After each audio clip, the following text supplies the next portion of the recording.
AudioJungle.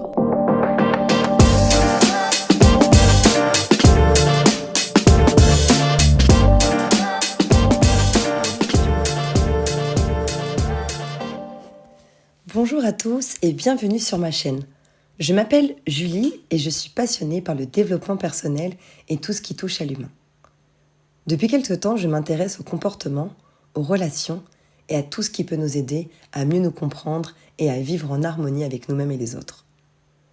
Dans ce premier podcast, je vais vous parler des 4 accords Toltec. Un guide pratique pour transformer notre vie et nos relations. Préparez-vous à explorer des concepts puissants et à découvrir comment appliquer ces 4 accords. Alors les 4 accords Toltec, c'est quoi ? C'est un livre d'une centaine de pages, publié en 1997 aux États-Unis. Ils se sont déjà écoulés en plus de 4 millions d'exemplaires dans le monde, outre-Atlantique, et d'ailleurs c'est l'animatrice Oprah Winfrey, considérée comme la femme la plus influente de son pays, qui l'a sorti de l'ombre en 2000 en disant tout le bien qu'elle pensait dans son talk show. Ce fut un succès immédiat. Depuis, l'auteur de l'ouvrage, le chaman mexicain Miguel Ruiz, a pris soin de faire de ces accords une marque déposée. Alors, de quoi s'agit-il ? Miguel Ruiz propose de passer avec soi 4 accords visant à briser nos croyances limitantes. Celles que nous développons depuis l'enfance, qui nous discordent de la réalité et nous maintiennent dans la souffrance. À force de conditions culturelles, finalement, et éducatives, alors sur ce qu'il faut, ce qui est bon, mauvais, beau, laid, et projection personnelle, je dois être gentil, je dois réussir, nous avons intégré une image fausse de nous-mêmes, du monde. Les 5 accords Toltec sont en quelque sorte un code de conduite qui permet d'appréhender donc le monde sereinement et de façon plus saine. Ce sont des mantras pleins de bon sens, mais surtout d'une grande puissance. Le premier accord Toltec est que votre parole soit impeccable. De nos jours, la parole est omniprésente dans la vie de chacun de nous. Dès que nous sommes en communauté, nous nous sentons obligés de parler. Si le silence s'installe, on laisse place à un certain malaise. D'ailleurs, que nous soyons en compagnie de quelqu'un ou non, la parole est constamment présente avec nous. La plupart des gens n'arrêtent jamais de penser. Or, la pensée s'exprime sous la forme d'un dialogue interne.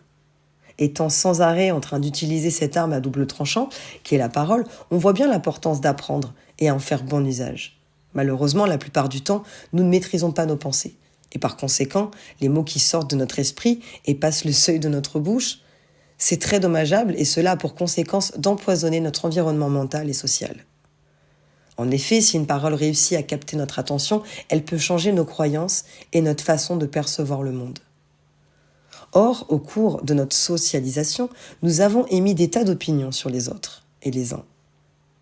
Ainsi, si un jour un professeur, par exemple, de mathématiques dit à un enfant « Tu es bête, tu ne comprends rien », l'enfant va peut-être croire ses paroles et grandir avec le sentiment d'être mauvais en mathématiques.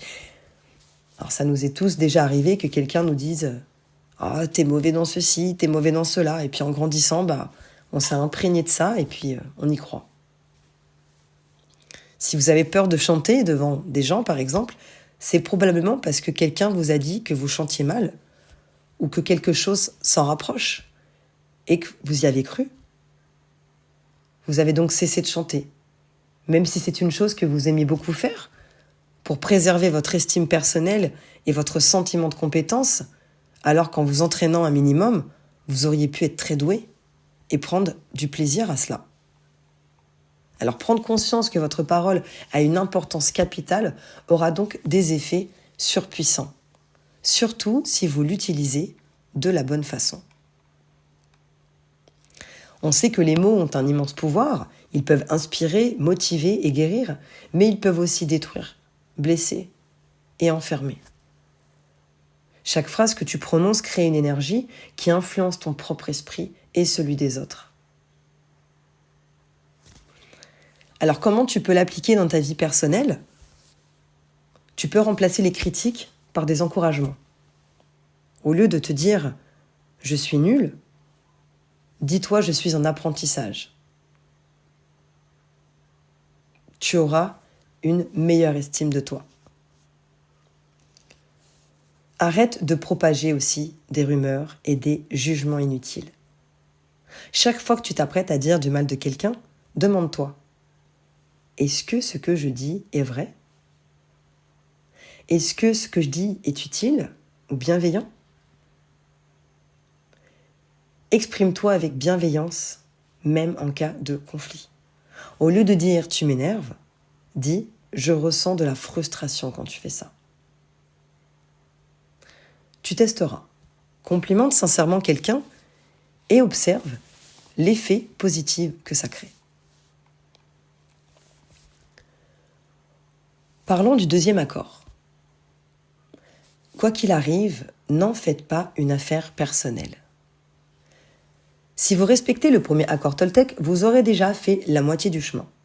Les 3 autres accords sont en quelque sorte des précisions du premier. Ainsi, avec le premier accord, vous avez compris que vous devez faire attention à votre parole afin qu'elle devienne impeccable. Pour faire simple, vous avez appris à freiner vos jugements personnels. Nous allons maintenant voir en quoi consiste le deuxième accord Toltec et comment il est possible de le mettre en œuvre. Le deuxième accord Toltec est « quoi qu'il arrive, n'en faites pas une affaire personnelle ». Pour prendre un exemple simple, si quelqu'un vous insulte, il ne faut pas le prendre personnellement.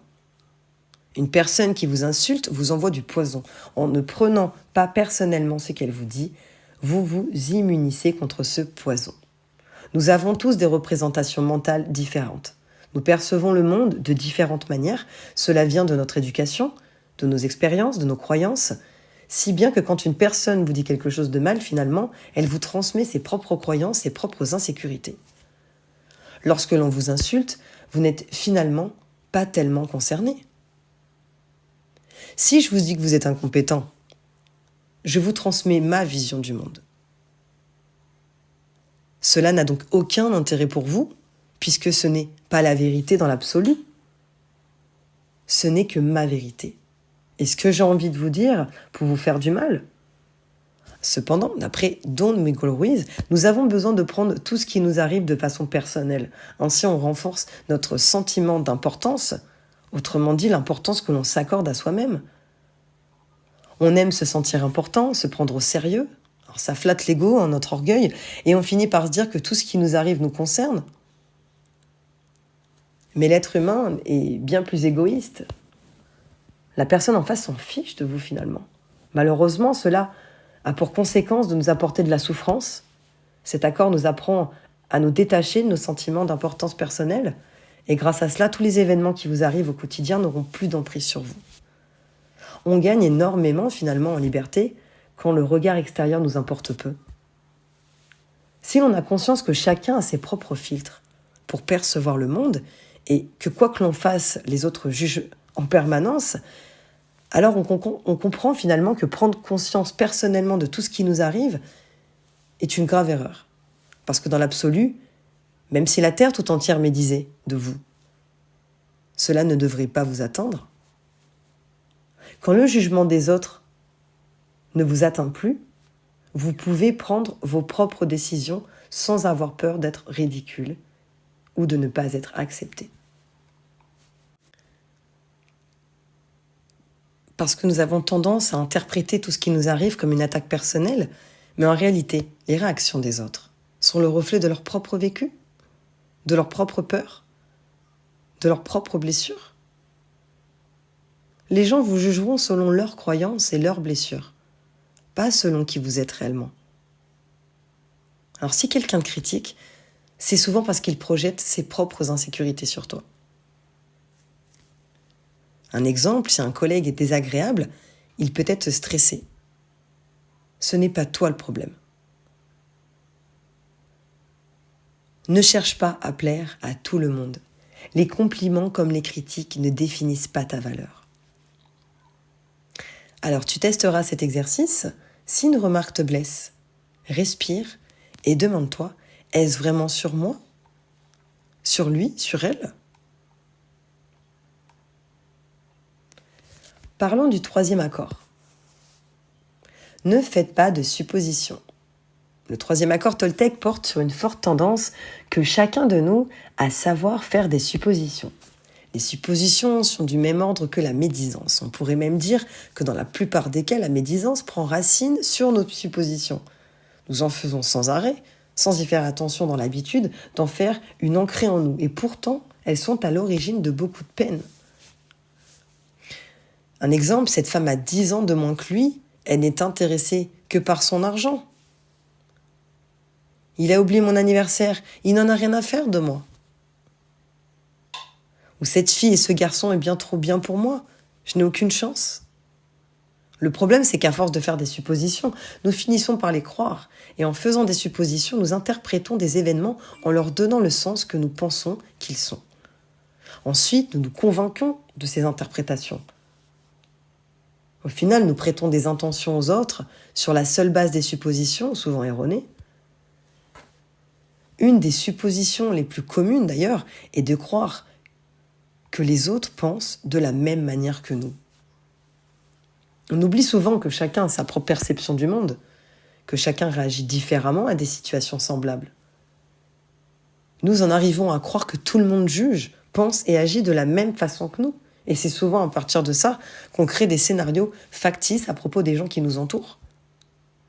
Les personnes sur lesquelles nous faisons le plus de suppositions sont les personnes avec qui nous sommes les plus proches. En effet, lorsque nous sommes avec un ami, par exemple, ou un partenaire, nous nous disons que cette personne nous connaît tellement bien et qu'elle connaît nos besoins d'ailleurs.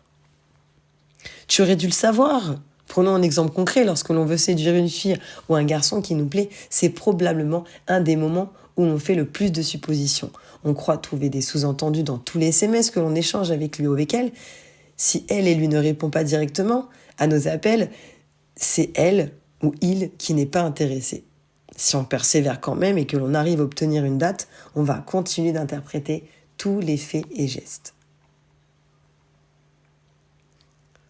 Par exemple, bien que caricatural illustre l'impact de cette mauvaise habitude, reste très important dans notre quotidien, c'est une perte de temps et d'énergie.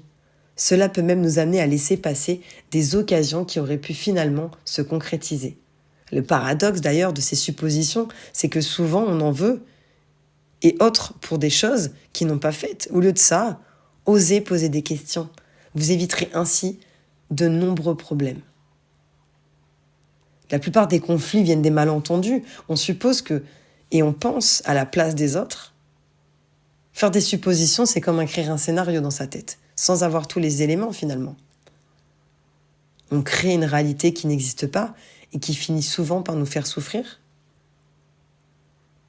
Alors comment on peut l'appliquer dans la vie quotidienne ? En posant des questions au lieu d'imaginer.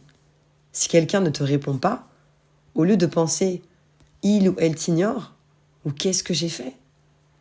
demande-lui « tout va bien ?» Exprime clairement tes besoins. Ne t'attends pas à ce que les autres deviennent et devinent ce que tu veux. Si tu ressens un doute, pose une question au lieu de supposer. Parlons du dernier accord, le 4e. Faites toujours de votre mieux. Le 4e et dernier accord Toltec que nous allons parler est le pilier de votre changement.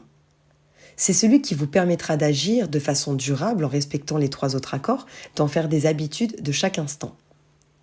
Comme vous avez pu le voir, les 4 accords Toltec sont des mantras très simples à comprendre. Malgré cela, pour que vous puissiez en tirer des réels bénéfices, il est nécessaire que vous les suiviez un par un et que vous fassiez toujours de votre mieux. Faire de son mieux, c'est faire que sa tâche que vous réalisiez en donnant de votre mieux. C'est être concentré sur le présent, être totalement absorbé par ce que vous faites et le bien faire. Attention, votre mieux est variable d'un jour à l'autre. Si vous êtes malade, vous ne serez pas capable de faire les choses. Et si vous êtes au top de votre forme, de même, si vous êtes fatigué, si vous apprenez de mauvaises nouvelles, votre mieux fluctue constamment. Il faut donc faire de son mieux, ni plus ni moins. Si vous vous acharnez à vouloir faire toujours de votre mieux, et ce que vous pouvez, vous vous épuiserez et vous prendrez finalement plus de temps à atteindre vos objectifs. Si vous faites moins que ce que vous faites et ce que vous êtes capable de faire, vous ne progresserez pas. La progression devient optimale lorsque vous faites de votre mieux, ni plus ni moins. Il faut cependant être attentif et à ne pas émettre de jugement envers soi-même. Vous l'avez compris, vous ne serez pas toujours au top. Même les athlètes de haut niveau ont des baisses de performance. La progression passe toujours par des phases de récession. Il est important d'être indulgent envers cela et envers vous-même. Concrètement, pour faire de votre mieux, il vous faut agir. L'action est primordiale. Nous avons tendance à nous juger sévèrement et à regretter nos erreurs. Mais ton mieux varie selon ton énergie, ta santé et ton moral. Alors ne t'en veux pas. Accepte que ton mieux change tous les jours. Certains jours, ton mieux sera ultra productif et d'autres jours, juste te lever et avancer un peu. Mais sois fier de toi. Arrête de te juger. Fais ce que tu peux avec les moyens du moment. Faire de son mieux, c'est en soi être en paix avec soi-même. En conclusion, comme tu l'auras compris, ce guide est un chemin vers la liberté personnelle. Les 4 accords Toltec ne sont pas juste des principes, ce sont des outils pour reprendre le contrôle de ta vie. Tu peux afficher les 4 accords quelque part chez toi pour t'en souvenir. Applique un accord chaque semaine. Relis-les régulièrement pour les ancrer en toi. Maintenant, j'aimerais te poser une question. Lequel de ces accords te semble le plus utile pour toi ? Alors, j'espère que ce premier podcast t'aura plu. N'hésite pas à me laisser un petit pouce pour motiver parce que c'est mon premier podcast. N'hésite pas à me laisser un commentaire sur ce que tu as aimé, ce que tu n'as pas aimé, ce qu'il faut que je modifie. Et je te souhaite surtout beaucoup d'amour. Audio Jungle.